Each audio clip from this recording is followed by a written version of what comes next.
So you don't feel that this war that he's having with the steel workers union and everything that he's saying is not accurate? He's misrepresenting a lot of the stuff that he's saying. You don't think that's anything? Well, Frank, here's what I think about unions, and I don't want this to be all-inclusive, but it's as close as you can get. If there's any single factor in Canada or in the United States other than unions that have screwed the economy, I don't know what it is. Yeah, but if you take a look at the unions in the United States, in the last 15 years, I would say they have conceded and done whatever it's taken to save the companies. They've given up. They've given up pensions.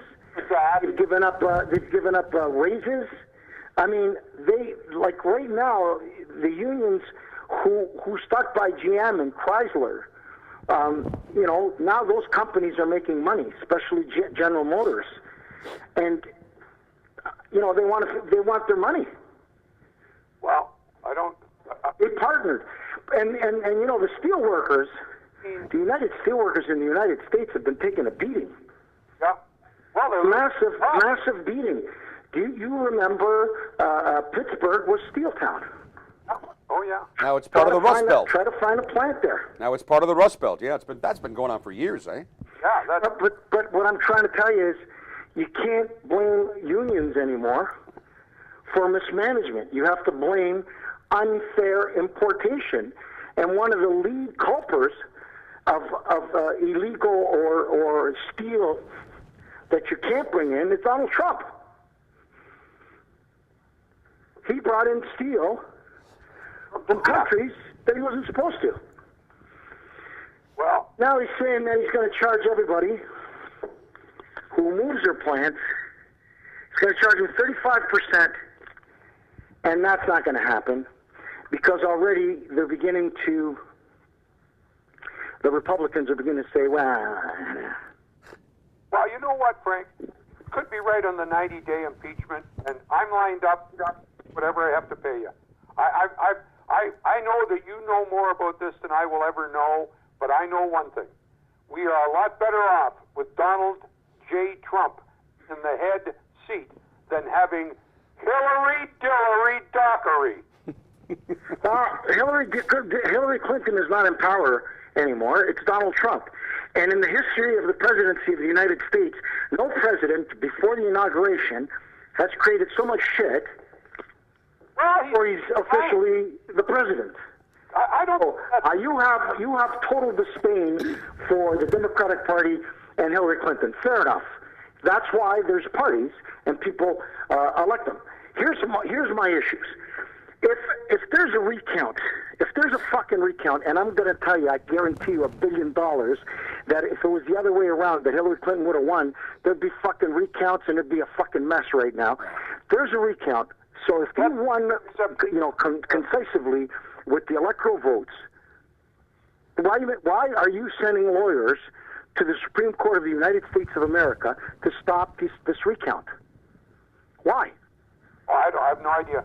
I have no idea. My mind. No, but why would you stop the recount? Let them fucking count it, and it fortifies your position. Well, the recount in what was the first one? Wisconsin. You can count the difference in the votes on both hands. Both hands. Only cost $1 million or $2 million. Good luck but she paid on the for Red Sox too. She paid for it. Jill Stein raised the money. Money donated. She raised the money. Who thought it was going to the Green Party? No, she raised the money. I'm sure she raised more than $1 million, but she raised the money, and now they're stopping her from finishing the recount in Wisconsin and wherever other states that they felt that they should have done a recount. What I'm trying to tell you is, in my view, Donald Trump won, and that's it. But what I'm saying to you is, if you won and you know that you don't have a guilty conscience, why do you give a fuck if they recount it? Who gives a fuck? Well, it's an insult. It's an insult to democracy. So you're saying it's an insult, and you're telling me, Bill, if we were talking face to face, looking me in the eye, that if she would have won, he would not fucking be screaming bloody murder and ask for a recount. Well, you know what, Frank? I hope he wouldn't, but I can't guarantee you that. Well, he was going to. He set it up. Donald Trump set himself up either or. If he would have lost, it was a fucking rigged election, and he won. He's even calling that she got 3 million more votes than him. That's rigged. That it's bullshit, and he won the popular vote too. Now, I've never seen anybody be a sore winner. I've seen sore losers in my life. I don't understand people that are that stupid to talk about a race that they won that wasn't a race. The race. Yeah, but it does. Everybody knows in the United States, everybody knows in the world that the United States, it's not based on a popular vote. It's the electoral vote that gets you the presidency. That's it.